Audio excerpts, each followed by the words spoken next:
Kleru ngono omongnya awakmu. Tak jelas iki omong tak jelas Mas Jejen ya.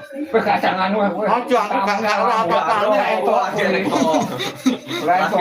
kuwi. Aku mek kon nyawang polatane kan ngewel lho Pak, wedi ngono. Kleru.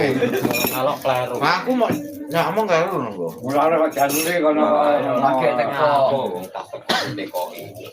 Aku sengket mung nang kene ra takon ngomong. Aku gak ngomongane gampang aku. Lah, ayo awakmu teko aku juga apa? Ngono lho. Aku teko bentuke karo wujute aku. Lek bentuke kaya kali tapi wujute tambah. Lek karo dhewe gak sampe ngomong. Aku mau yo ngomong. Alon. Lek omong tak gugu omongku mbok gugu omong wong kok tak tekoni. Nek koyahmu karo kangkri kudune nggugumu ya karo kangkri. Kau ayam air. Tekone bentuke iki wujute dhewe ya gak Tak itu. Kuwi Pak Tri ngono kuwi ora nesuan. Kono